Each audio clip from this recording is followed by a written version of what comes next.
Shalom, selamat pagi, selamat bergabung dengan Menara Doa Pagi. Mari kita menyembah Tuhan. Siapkan hati saudara, alami perjumpaan dengan Tuhan Yesus.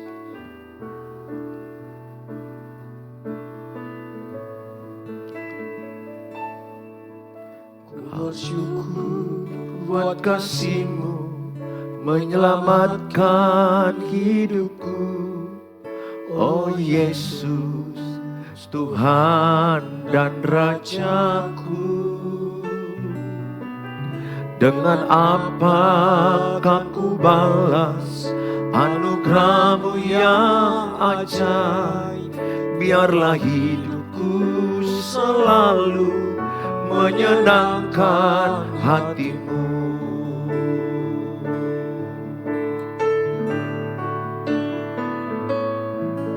Ku bersyukur buat kasih-Mu menyelamatkan hidupku. Oh Yesus, Tuhan dan Rajaku. Dengan apa akan ku balas anugerah-Mu yang ajaib? Biarlah hidupku selalu menyenangkan hati-Mu. Betapa kagum ku melihat perbuatan tangan-Mu, ajaib dan mulianya kuasa-Mu nyata dalam hidupku. Sungguh ku tak dapat mengerti besarnya karya-Mu. Oh indahnya, oh heran kasih-Mu.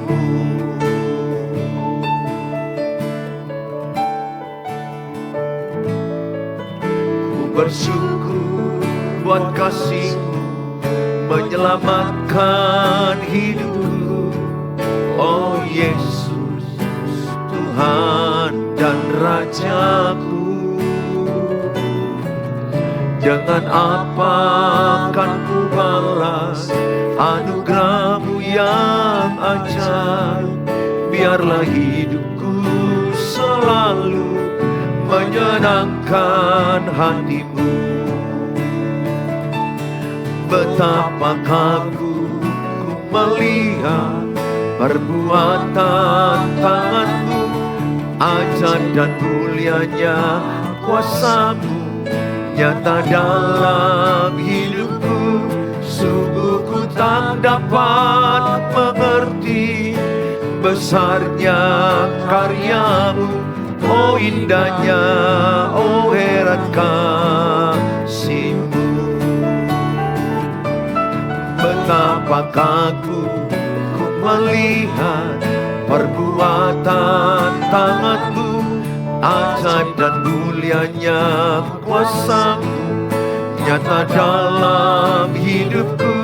Sungguh ku tak dapat mengerti besarnya karya-Mu. Oh indahnya, oh heran kasih-Mu.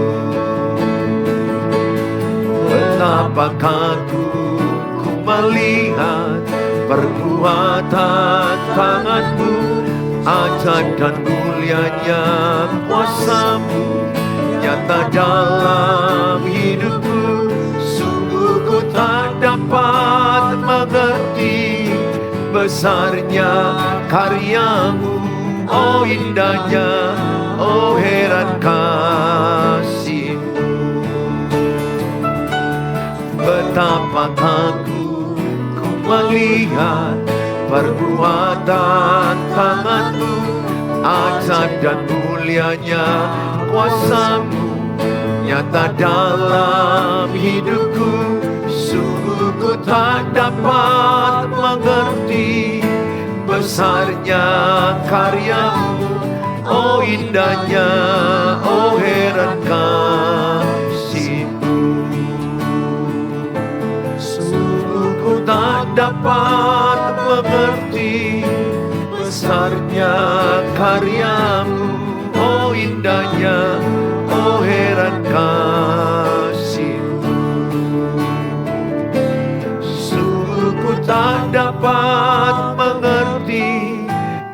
besarnya karyamu, oh indahnya, oh heran kasih-Mu.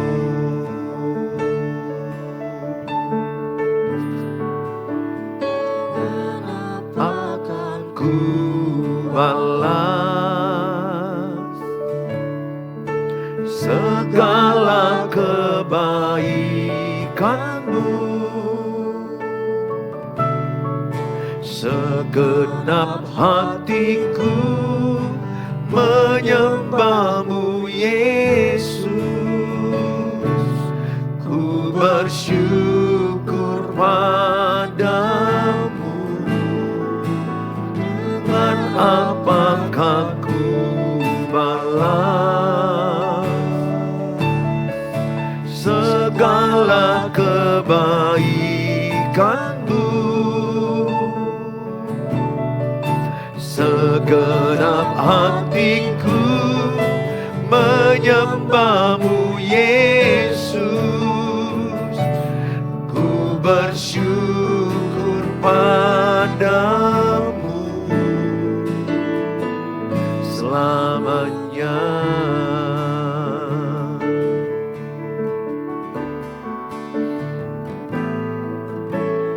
Allah yang setia,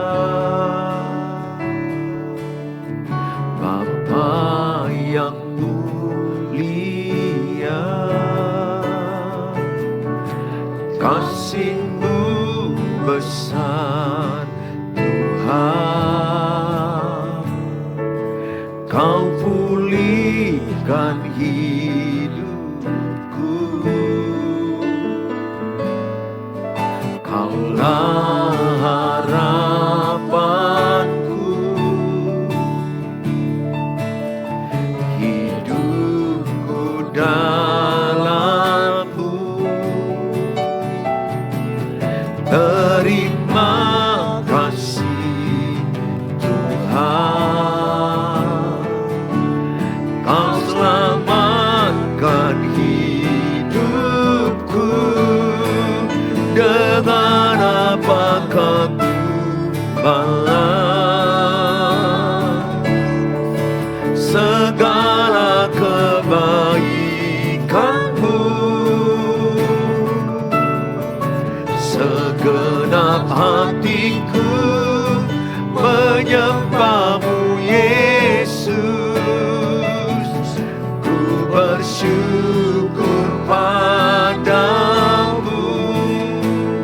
Dengan apakah ku balas segala kebaikan-Mu? Segenap hatiku menyembah-Mu, Yesus. Ku bersyukur padamu selamanya.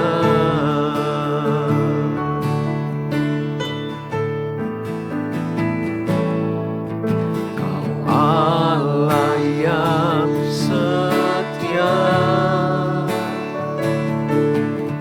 Bapa yang mulia, kasih-Mu besar Tuhan. Kau pulihkan hidupku, Kaulah harapanku, hidupku dalam-Mu. Terima kasih Tuhan, Kau selamatkan hidupku. Dengan apakah ku balas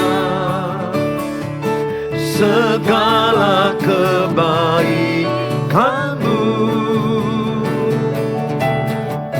Segenap hatiku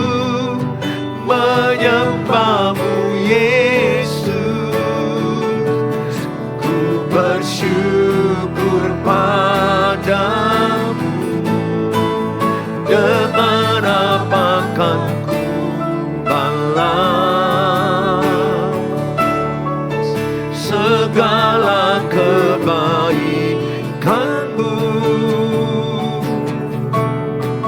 Segenap hatiku menyembah-Mu Yesus.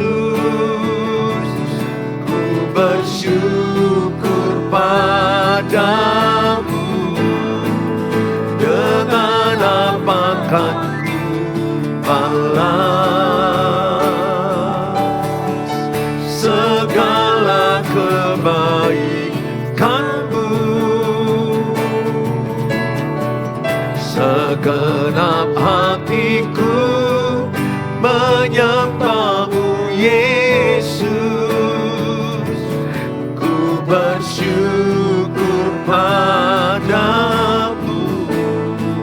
Segenap hatiku menyembah-Mu Yesus. Ku bersyukur padamu. Segenap hatiku menyembah-Mu Yesus.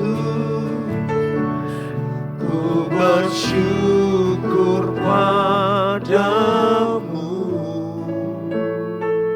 selamanya.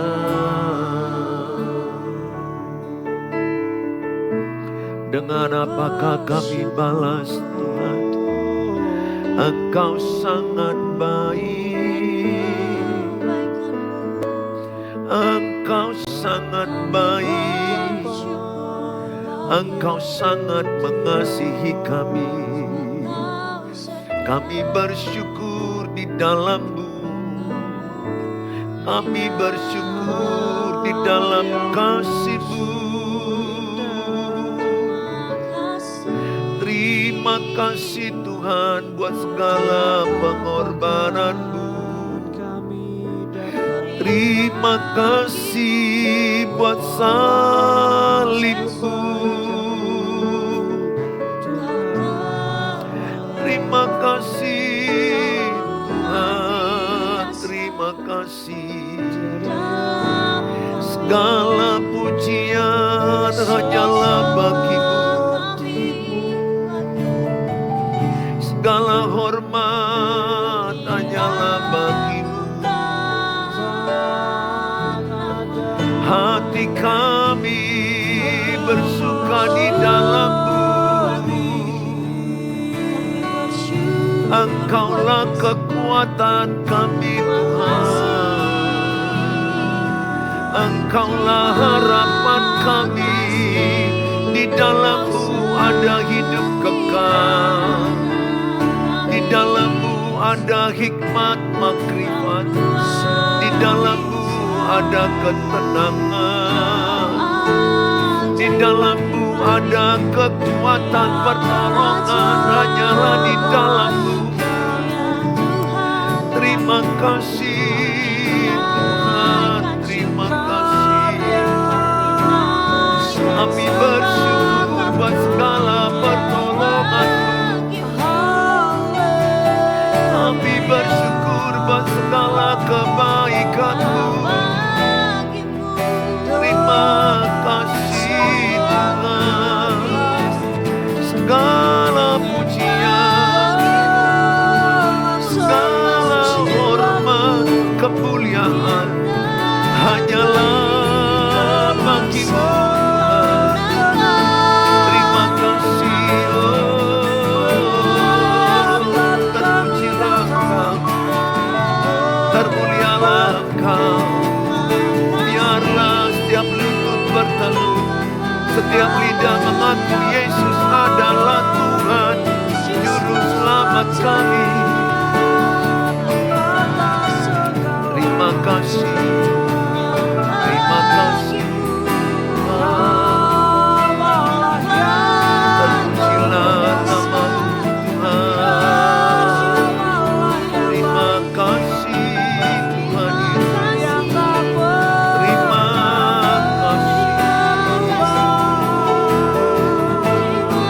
kasih. Terpujilah nama-Mu.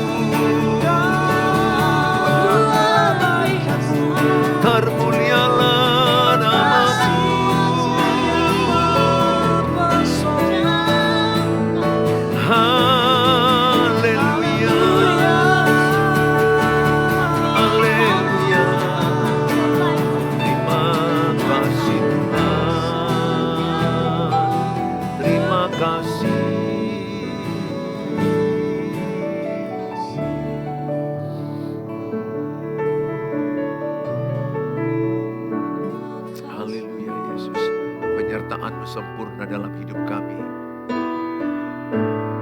Rancangan-Mu penuh damai.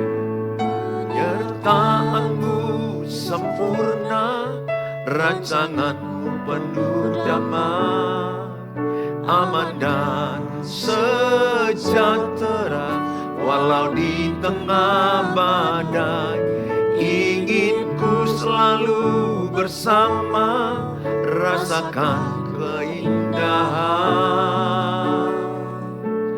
arti kehadiran-Mu Tuhan.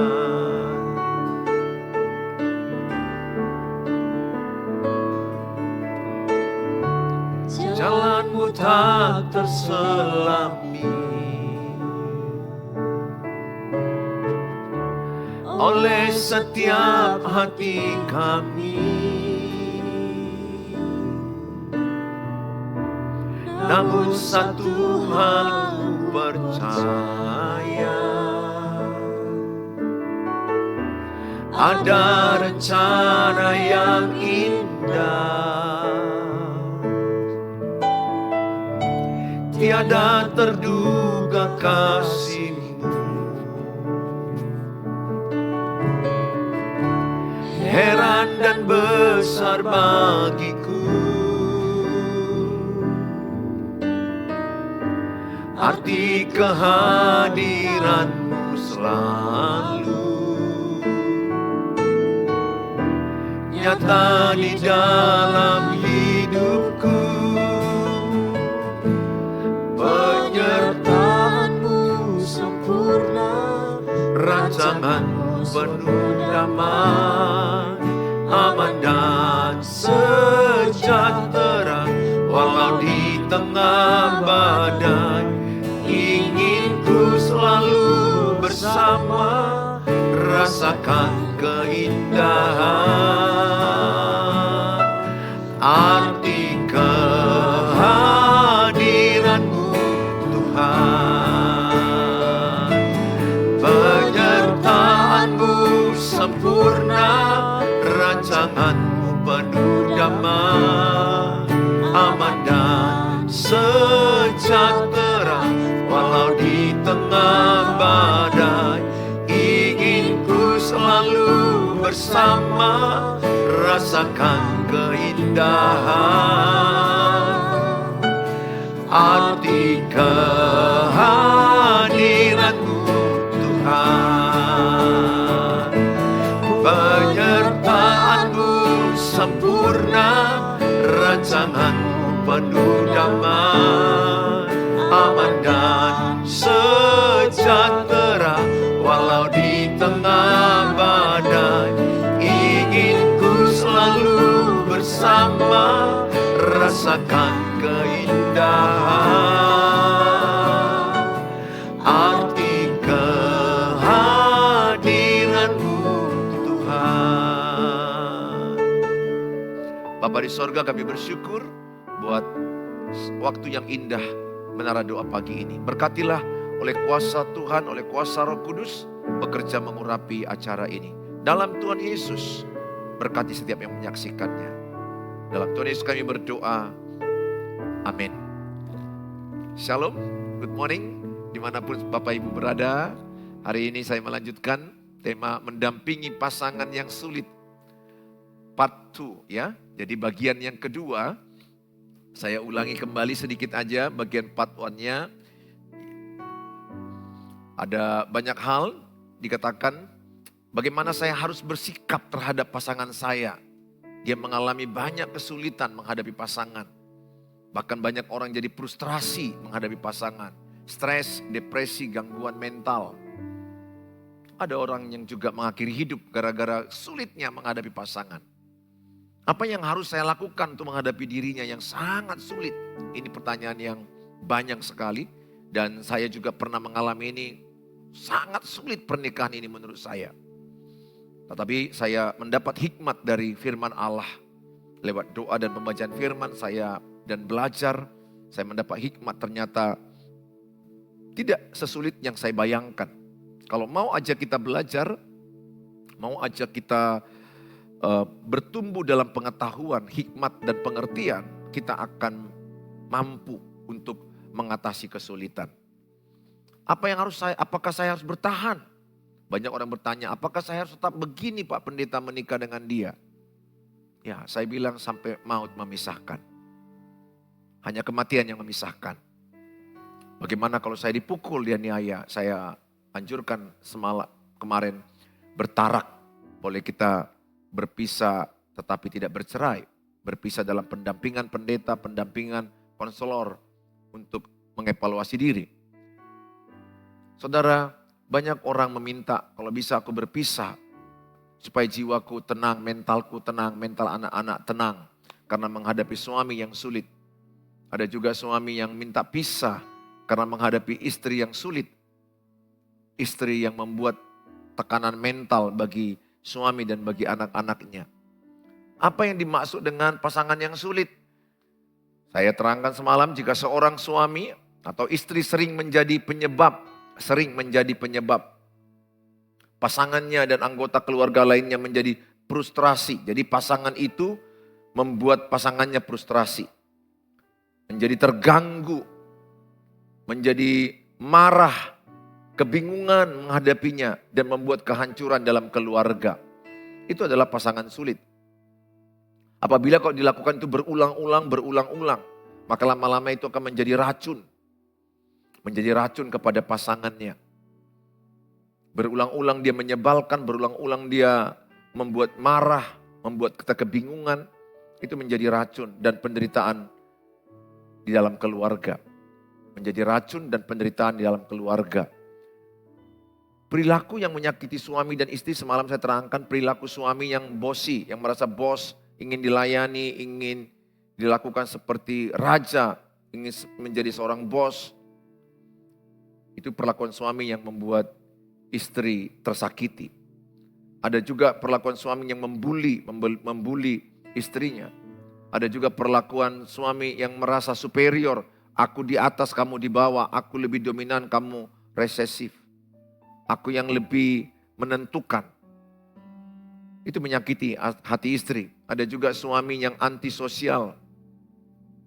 Tidak mau berkomunitas, tidak mau bersosial dengan keluarga mertua, dengan lingkungan, dengan keluarga gereja. Ada juga suami yang bersikap negatif kepada istrinya. Apapun yang dikerjakan istrinya itu selalu salah. Itu adalah sifat-sifat yang menyakiti istri. Selalu sudut pandang suami itu negatif. Kacamatanya negatif melihat istrinya. Jadi apapun yang dibuat istrinya semua salah. Semua negatif. Itu sangat menyakiti. Sebaliknya perlakuan istri yang menyakiti suami. Ada istri yang rewel pagi, siang, malam, marah saja. Selalu menuntut suami. Kurang puas dengan penghasilan, dengan pekerjaan. Tidak menghormati suami. Ada istri yang mempermalukan suaminya di depan orang. Di depan keluarga besarnya, dimarahi, dibentak. Itu sangat menyakiti. Karena kebutuhan seorang suami nomor satu adalah dihormati. Kalau istri nomor satu adalah disayangi, dikasihi. Ada juga istri yang menyakiti suami dengan istri menjadi dominan. Istri menjadi pengambil keputusan, menjadi kepala, menjadi dominan di dalam keluarga itu. Dia menjadi pengambil keputusan. Ingat di Alkitab, yang jadi kepala rumah tangga itu suami. Kepala istri adalah suami. Kepala suami adalah Kristus. Jadi kalau istilahnya ada DKI di bawah ketiak istri, artinya dia dikuasai oleh istrinya. Sehingga suami tidak berani mengambil keputusan. Bahkan mau ngasih ide pun ketakutan. Takutnya nanti dibentak atau dimarahi. Saudara yang saya kasihi, itu adalah gambaran-gambaran suami yang menyakiti istri, istri yang menyakiti suami. Mengapa perilaku pasangan menjadi sulit? Adalah yang pertama karena suami istri seringkali berbeda dalam cara memahami masalah. Sudut pandang yang berbeda. Jadi jujur, laki-laki dengan perempuan itu banyak kali perbedaannya. Banyak sekali perbedaannya, sudut pandang yang berbeda. Perbedaan itu sebenarnya diciptakan Tuhan. Jadi Tuhan menjadikan perbedaan itu untuk saling melengkapi, untuk kuat. Maka dikatakan dia menjadi pasangan sepadan. Dalam bahasa Ibraninya disebut dia ezer kenekdo. Artinya adalah kelemahan istri ditutupi oleh suami. Kelemahan suami ditutupi oleh istri. Jadi mereka saling melengkapi. Mereka saling melengkapi. Karena ada kelemahan istri, ada kelemahan suami. Gak ada istri yang sempurna, gak ada suami yang sempurna. Sehingga saudara perlu menerima kelemahan pasangan. Saudara bahkan memberikan ruang salah kepada pasangan. Artinya pasanganmu itu adalah manusia yang tidak sempurna. Pasanganmu itu akan banyak kekurangannya. Saat pacaran mungkin gak kelihatan semua. Tapi setelah menikah 100% akan kelihatan hidup asli daripada seorang suami atau istri. Jadi yang benar adalah perbedaan itu untuk saling melengkapi. Bukan saling menjatuhkan, bukan saling menghancurkan. Jadi jangan paksa suamimu sama seperti dirimu. Jangan paksa istrimu sama seperti dirimu. Memang kita sudah diciptakan lawan jenis, namanya pun lawan jenis, berarti jenisnya berbeda. Kalau jenisnya berbeda, berarti banyak perbedaan. Nah disinilah yang banyak gagal. Mereka tidak menerima perbedaan itu. Ini saya tidak bilang menerima dosa ya, beda ya. Perbedaan itu adalah kita diciptakan Tuhan dengan tipe-tipe yang berbeda-beda. Jenis kelamin aja udah beda. Laki dan perempuan itu udah jelas beda. Hormonnya udah beda. Kekuatan tubuhnya pun udah beda. Pembawaan kejiwaannya pun udah beda. Yang laki-laki jelas dia lebih dominan 70-80% adalah makhluk logika. Kalau perempuan makhluk perasaan 70-80%. Jelas perbedaan itu segudang. Kalau tidak memahami perbedaan itu, maka perbedaan itu menjadi benturan. Tapi kalau kita memahami perbedaan-perbedaan ini, maka kita akan sangat jadi kuat. Karena kita merasa keberadaan pasangan kita menguatkan kita, melengkapi kita. Pesan saya, terimalah perbedaan itu. Bukan terimalah dosa dia, bukan. Bukan dia bilang, oh kelemahanku narkoba, kelemahanku mabuk, kelemahanku mukul. Bukan, kita gak terima itu. Tapi dia kurang teratur, kita terima. Karena gak semua orang diciptakan Tuhan sedisiplin seseorang. Ada orang yang sangat teratur, letak piring, letak baju, letak sepatu, dan lain-lain. Ada orang udah berjuang untuk teratur pun tapi belum teratur menurut pandangan pasangannya. Ada yang satu ingat betul, ada yang satu agak lupa. Kadang-kadang itu bisa terjadi dalam pasangan. Pasangan kita bisa jadi lupa dalam keterbatasannya. Saya ajak kita terimalah perbedaan itu. Kalau kita menerima perbedaan itu, maka pasangan kita itu akan menjadi kekuatan bagi kita. Jangan paksa pasanganmu sama dengan sudut pandangmu.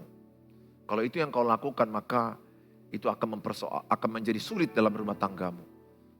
Memang dari sononya dijadikan Tuhan lawan jenis. Artinya jenis yang berlawanan kau nikahi. Ini kan udah jelas itu. Kita gak menikah dengan sejenis. Kita menikah dengan lawan jenis. Berarti jenisnya berbeda dari jenis kita.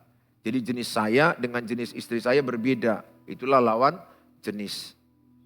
Jadi harus ada perlawanan, makanya gak heran awal-awal kita akan ada berantem, ada konflik, ada cekcok. Harus kuakui itu saya lewati. Saya lewati stres, depresi, frustrasi pun saya lewati. Jujur aja, saya melewati pasti itu semua. Tapi saya wake up. Saya bangkit, saya belajar sungguh-sungguh. Sampai saya belajar teologi tentang keluarga loh.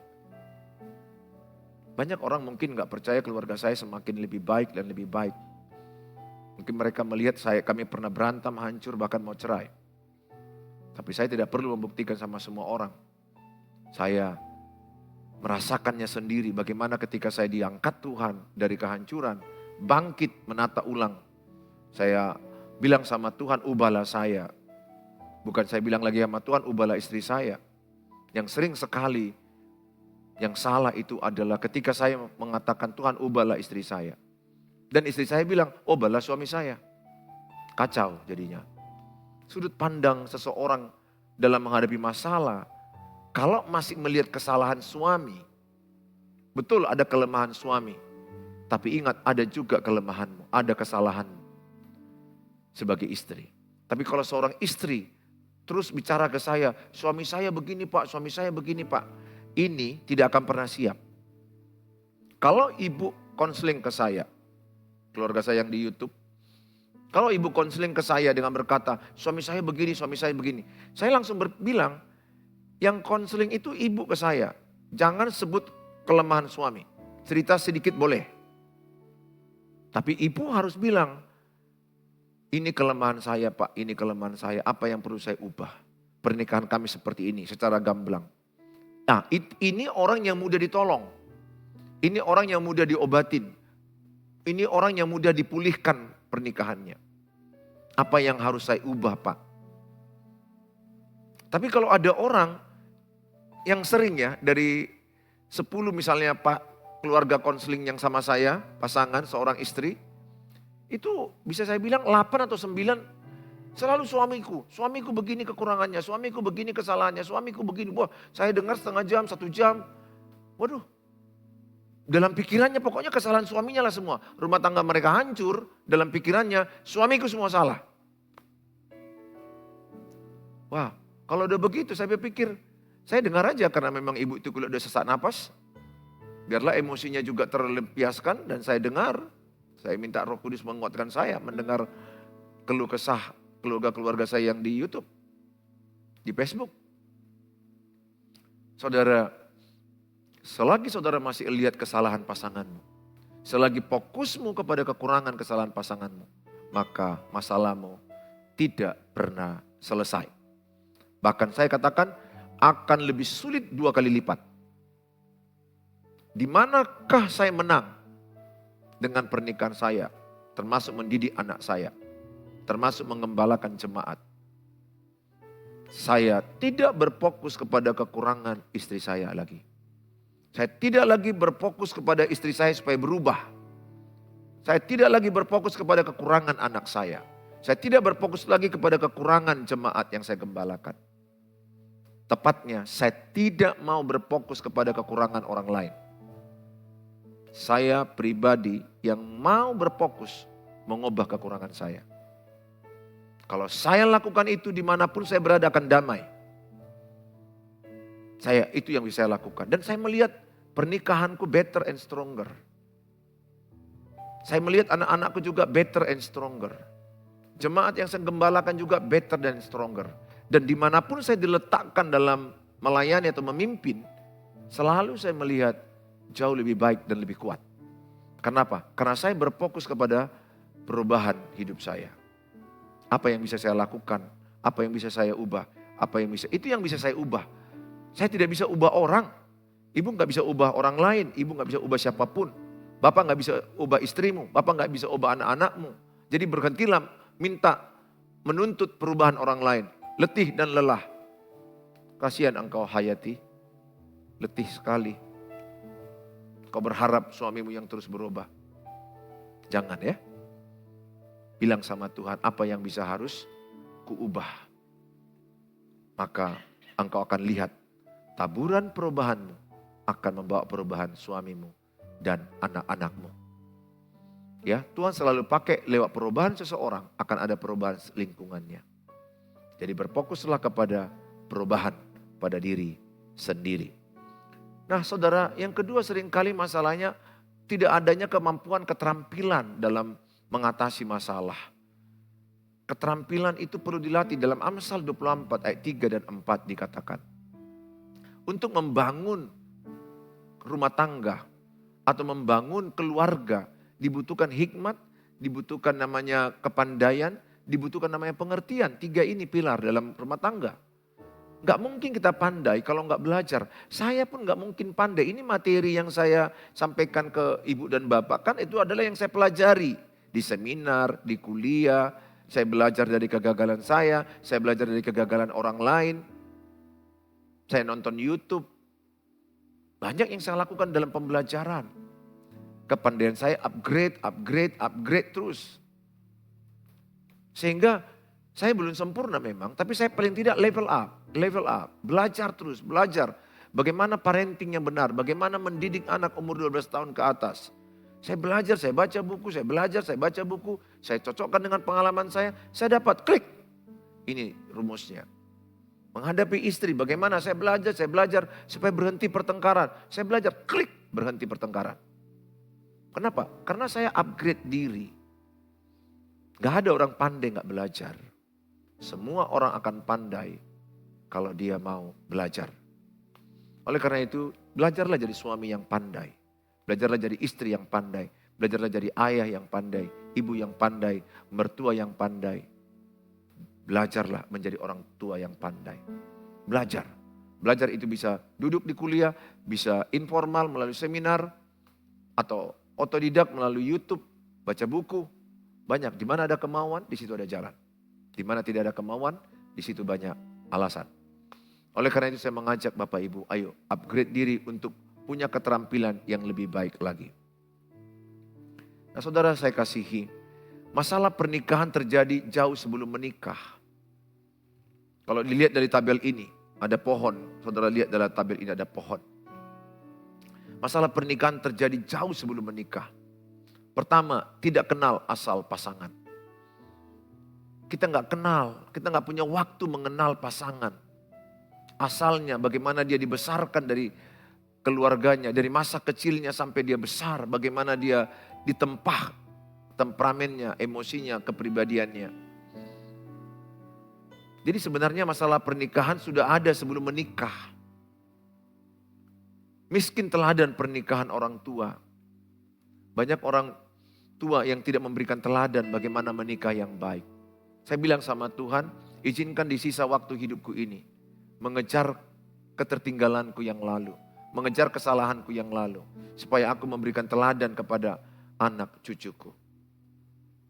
Jujur kita sedikit melihat teladan ayah ibu yang model, teladan, contoh yang mengajarkan begini loh menghormati suami, begini loh mengasihi istri, begini mendidik anak.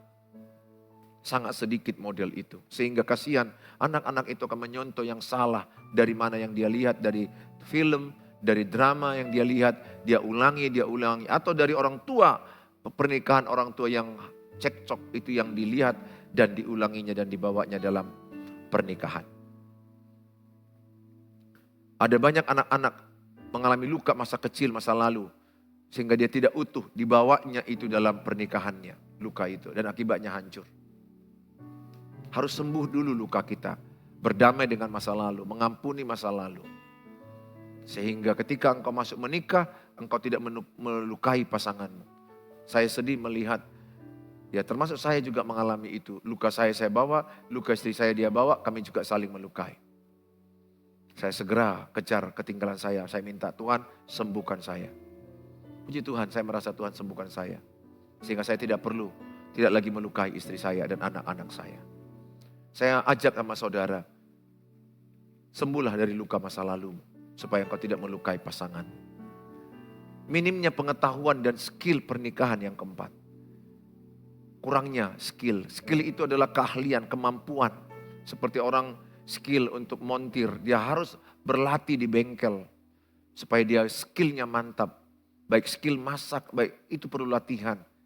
Skill apapun kalau mau hebat, banyak praktek, banyak latihan, banyak belajar. Saudara yang saya kasihi, saudara saya ajak di slide berikutnya dikatakan mengerti latar belakang pasangan yang menjadi penyebab perilaku sulit. Mungkin pernahkah Bapak atau Ibu, kenapa ya kok gini kepribadian pasanganku ini? Tidak ada kepribadian seseorang jadi begitu saja tanpa alasan. Kepribadian seseorang itu ditempah masa kecilnya. Bagaimana dia dididik di rumahnya. Contoh, anak itu sering dibentak, sering disalahkan. Lihat kepribadiannya ini satu, kemungkinan jadi pendiam, pemurung, gak percaya diri. Atau sebaliknya, kepribadian anak ini menjadi pemberontak, anarkis, karena banyak luka di hatinya. Jadi emosi, temperamen, karakter itu dibentuk, relasi, hubungan bermasyarakat, itu dibentuk di dalam keluarga. Jadi pelan-pelan tanya sama pasanganmu bagaimana dia masa kecilnya, SD-nya, SMP, SMA, kuliah, sampai menikah. Cerita dulu, sharing bagaimana mereka berbagi pengalaman. Nanti bapak akan bilang, oh pantaslah kawan ini pendendam. Oh pantaslah bapak ini rupanya marahnya lempar barang, maki-maki. Oh sampai kayak gitu. Oh pantas. Karena latar belakang dia membentuk dia seperti itu. Jadi tidak ada anak yang terbentuk sendiri tanpa latar belakang. Ada penyebabnya. Semua anak itu terbentuk ada penyebabnya. Ada ceritanya, itu loh maksudnya Bapak Ibu. Ceritanya itulah dengar. Kasih waktu bagaimana dia dibesarkan. Mana tahu pernah dikurung di kamar mandi, mana tahu pernah disakiti. Saudara yang saya kasihi, kemampuan ini dapat dipelajari. Bagaimana mengatasi pasangan yang sulit. Saya percaya kalau kita mau belajar, kita bisa mengatasinya dengan baik. Saya ajak setiap kita terus mau belajar ya. Tuhan Yesus memberkati kita. Kita akan jumpa lagi mendampingi pasangan yang sulit di part yang ketiga. Tingkatkan keterampilan saudara. Ya, sama dengan kalau seorang pembenahi handphone, gadget. Dia coba-coba perbaiki gadgetnya, handphonenya. Coba lagi, nggak bisa. Gagal, dia coba lagi, dia coba lagi, dia coba lagi. Gagal, dia coba lagi, dia coba lagi, gagal. Dia coba lagi, mungkin dia mencoba ke 10 kali baru berhasil. Thomas Alva Edison menemukan lampu ini bukan sekali jadi. 1000 kali lebih dia gagal. Dalam kegagalannya itu dia belajar, dan dia berhasil menemukan lampu. Menemukan listrik. Saya ajak sama saudara, kalau hari ini mungkin masih gagal memahami, mengelola, mengatasi kemarahan, kebingungan, saya katakan jangan putus asa. Terus belajar, terus belajar. Kalau ibu belajar terus dan ibu berfokus kepada perubahan ibu, lihat, ibu akan pintar. Ibu akan lihat hikmat dari Tuhan. Sesuai dengan Amsal 24 ayat 3 dan 4 akan ada hikmat Tuhan menyertai kita membangun rumah tangga. Akan ada kepandaian, akan ada pengertian, maka saudara akan bisa melewati semuanya itu. Semua bidang, bukan hanya pernikahan, termasuk usaha. Termasuk saya mengembalakan jemaat, saya belajar terus. Jadi manusia pembelajar, belajar sampai mati. Ya ibu, jangan putus asa, Tuhan pasti menolong. Tuhan Yesus memberkati saudara, mari kita berdoa. Bapa di sorga, dalam nama Tuhan Yesus, kami bersyukur buat tayangan Menara Doa pagi ini. Siapapun yang menyaksikan tayangan ini, dimanapun, kapanpun, mereka mendapat hikmat dari Allah. Mereka mendapat kemampuan, kepandaian, pengertian daripada Allah. Sehingga apapun yang mereka rasa buntu menghadapi pernikahan, Tuhan Yesus menolong mereka. Tuhan Yesus memberi mereka hikmat. Tuhan Yesus memberikan mereka kekuatan, pengertian. Hamba mau berdoa kepada mereka untuk tetap mereka semangat memahami pasangan mereka. Mereka semangat untuk belajar, mereka untuk semangat untuk membangun kepandaian. Sehingga mereka akan melihat bahwa pertolongan Tuhan nyata untuk setiap pernikahan demi pernikahan. Hamba mau berdoa buat anak-anak mereka yang mungkin jauh dari orang tua, berkatilah mereka. Supaya mereka bisa rukun damai suami istri dengan ayah ibu dan anak-anak mereka. Hamba mau juga berdoa buat mereka yang sakit, Tuhan berkati, Tuhan jamah, Tuhan urapi, supaya mereka semangat dan percaya dalam Tuhan Yesus. Ada penyertaan, ada kesembuhan, ada mujizat. Hamba mau berdoa juga bagi mereka yang sedang berjuang masalah keuangan, pekerjaan, menjual rumah, atau mereka sedang cari pekerjaan. Hamba mau berdoa, dalam Tuhan Yesus, engkau diberikan Tuhan hikmat, kekuatan, dimampukan Tuhan menjalaninya. Tetap semangat dan percaya penyertaan Tuhan sempurna dalam hidupmu. Terima kasih Bapa, Dalam Tuhan Yesus kami berdoa. Haleluya. Amin. Amin. Shalom. Sampai ketemu di waktu yang akan datang. Tuhan Yesus memberkati.